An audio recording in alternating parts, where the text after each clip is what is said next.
Hoje nós recebemos aqui nos estúdios da TV Alfenas a jornalista sul-mineira Margarida Halacock.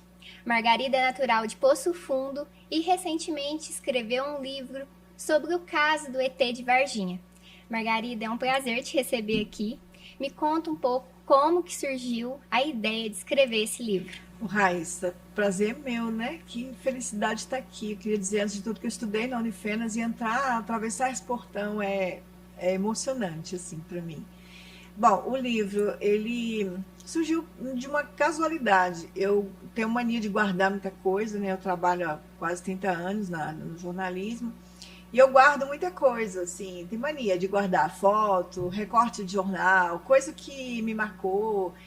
E eu, e eu fico uma fama lá em casa de Maria Museu, né? Todo mundo pedindo para jogar coisa fora, porque é muita caixinha, muita coisa guardada. Aí na pandemia eu peguei umas coisas para jogar fora. Eu abri uma caixa cheia de recortes de matérias de 96, do caso do ET de Varginha. E aí, as minhas meninas começaram a pegar esses recortes, a ler. Eu tenho duas filhas adolescentes, né? 16 e 17 anos.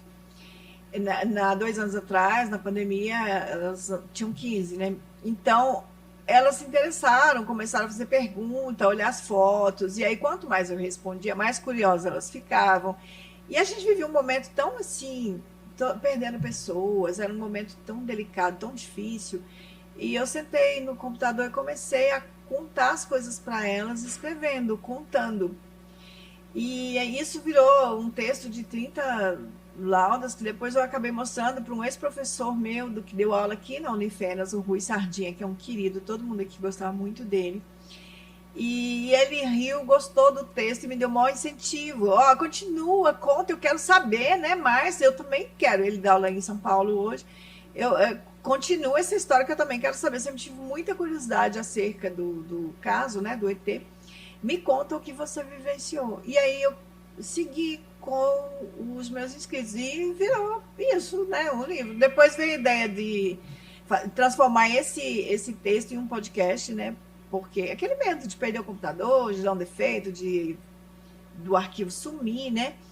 A gente teve a ideia de fazer um e-book, Uhum. de subir, guardar isso na nuvem, aqueles cuidados que hoje a gente tem, né? Que não era assim antigamente, mas hoje a gente tem esses cuidados. Aí eu falei, então tem que dar uma elaborada nesse texto, fazer uma correção. Aí eu pedi, né, para uma editora para poder fazer uma correção, uma revisão. Aí me sugeriram a capa. As coisas foram acontecendo. Depois que a gente subiu o podcast, um monte de gente leu e vieram muitos pedidos de livro físico.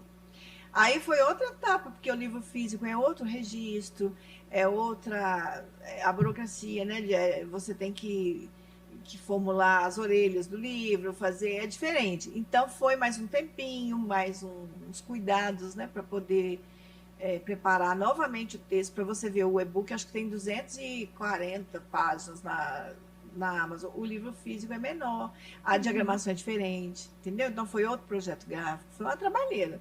Mas aí a gente já estava envolvido com o negócio, fizemos.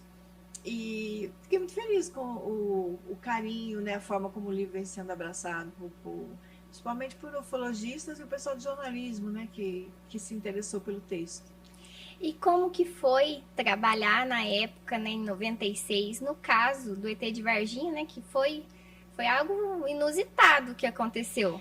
Foi desafiador, Raíssa, porque eu vim de uma escola de jornalismo dos anos 90 que a gente era muito aquela coisa do lead, de responder as perguntas principais, de abrir o texto de um certo jeito, de nunca publicar uma coisa sem ouvir o outro lado. A gente era bem presa a manuais, né, de como fazer jornalismo. Eu vim dessa escola. E aí eu chego em Varginha, numa sucursal do Hoje em Dia, que era um jornal importante na época, muito lido na região. Eu brinco que eu cheguei junto com o ET, né? E aí me dão uma pauta do outro mundo. Então, como é que você vai checar o negócio? Como é que você vai ouvir o outro lado? Como é que você vai. Mas era assunto, era notícia, cobrança por notícia era implacável, porque começou a chegar jornalista do mundo inteiro, não era nem só do Brasil mais, de vários países. Então, o jornal que eu trabalhava também cobrava produção, né? E matérias. E aí você fica muito perdido, porque a sua teoria vai por terra, né? Você tem que fazer matéria com os elementos que você tem, essa que é a verdade. E não tem essa de checar o outro lado, não é? O outro lado tá em Marte, sei lá onde, entendeu? Sim. Esse é só um exemplo de tantas outras coisas que eu fui passar depois na profissão, mas o caso do ET me ensinou muito, que você tem que aprender a extrair a sua matéria com os elementos que você tem, né? Ouvir as pessoas. Ah, também tinha aquela coisa, teve uma época do caso que tinha 25 relatos por dia de avistamentos de luzes, de não sei o quê, não sei, e a gente não sabia o que filtrar dessas informações. O que eu vou Sim. colocar amanhã? Porque o jornal você tem um espaço determinado. E aí você tinha 30 relatos, e qual que você vai escolher? Quem que é o mais interessante? Quem está falando verdade? Você não tem elementos para isso. Então, era sofrido ter que tomar essas decisões todo dia. Então, eu posso definir aquele ano como um ano muito desafiador. Para Sim. mim, que era uma repórter muito nova ainda, com pouca experiência, foi um ano desafiador. E por isso acho que eu aprendi tanto naquele ano. Um ano memorável, um ano que eu nunca vou me esquecer. Agora, recentemente, no dia 24 de junho, você lançou o livro, né, no Dia Mundial da Ufologia. Como que foi para você, né, lançar o seu primeiro livro? Então foi muito emocionante, porque o livro estava pronto, né? Mas aí veio o convite, o pessoal resolveu comemorar o dia, né? O Dia Mundial da Ufologia. Aí nesse dia, por ter um 24 de junho aí, que foi campeão de luzes misteriosas no céu, avistamentos, com vários pilotos vendo. Foi um dia que teve uma rave no céu aí, de visitantes, né? Então ele ficou escolhido como o Dia Mundial da Ufologia. E aí veio o convite para lançar. Eu fui surpreendida por esse convite. O memorial está muito bonitinho, né? Lá em Varginha eles construíram um memorial. Ele é esteticamente uma gracinha, né? Com computadores, lá tem vários documentários, estatuetas do ET. É um lugar bonito. Então eu me senti feliz. Eu fui, fiz pro lançamento. Agora, eu imaginava que tanta gente fosse, né? Inclusive ufólogos que eu entrevistei em 96, assim, histórias que estão no meu livro. Essas pessoas saíram de São Paulo, vieram de BH. Tem um ufólogo que veio de Uberlândia para o lançamento. Então, isso me deixou muito feliz. Alguns eu nunca mais tinha visto. Outros eu já vi depois, mas assim, tinha pessoas que eu entrevistava quase todo dia nessa época e que depois eu nunca mais vi. Nesse intervalo, né, são 27 anos já. 27. E aí a gente reencontrou no lançamento. Foi emocionante para todo mundo. A gente tem uma foto clássica aí do Sete, era o grupo dos Sete que cobria o caso, e de repente ver quase todos eles juntos de novo foi muita emoção para mim e para eles. Foi um dia especial para nós. E assim, eu, por exemplo, eu nasci em 96, eu não tenho muito conhecimento sobre o caso do ET de Varginha, inclusive eu vou ler o seu livro. Uhum. E assim, como é que foi? Com as pessoas que quiserem adquirir o seu livro, ler a história, onde que elas conseguem? Então, o livro físico, ele veio meio que inusitado, assim, nós não fizemos muitos livros, a gente até ficou surpreso, porque os primeiros 200, ele saiu assim, a gente vendeu, ficamos sem livros, tivemos que fazer outra fornada, né, que a gente brinca. Os livros estão lá em Varginha com a gente está mandando para as pessoas pelo correio. A taxinha do correio é R$ 7, R$ 8 aqui para a região. Então, é melhor atender essa pessoa pessoalmente, entendeu? Eu vou deixar um número de WhatsApp para vocês. Sim. Quem tiver interesse, quiser. O melhor do livro é porque ele dá uma arrumada nas lembranças. Ele conta a história assim de um jeito que, se você for ler o livro, você que veio com a nave do ET aí em Sim. 96, você vai entender. Porque é muita informação, muito entrecortada, né? E o livro ele dá uma arrumada nessas informações.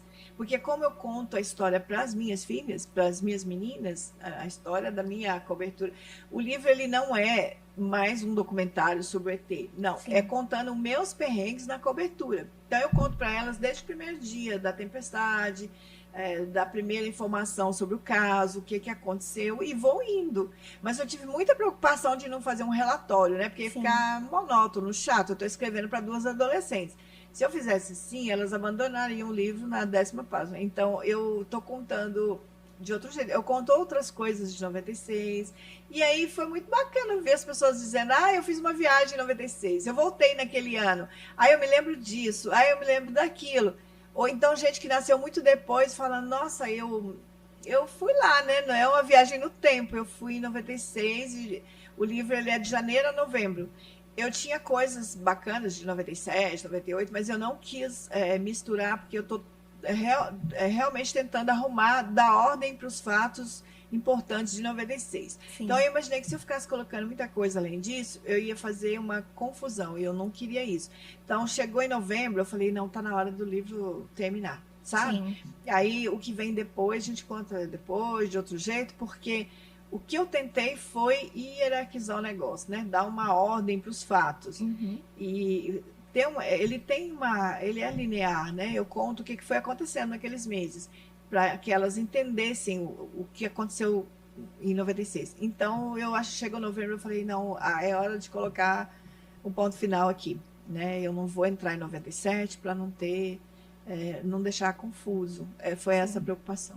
Margarida, queria te agradecer, né, a disponibilidade de vir até aqui nos estúdios da TV Alfenas, né, você que mora em Varginha. Muito obrigada pela tua Imagina, foi presença. uma honra. Eu que agradeço a oportunidade de contar um pouquinho disso. É um assunto que me agrada.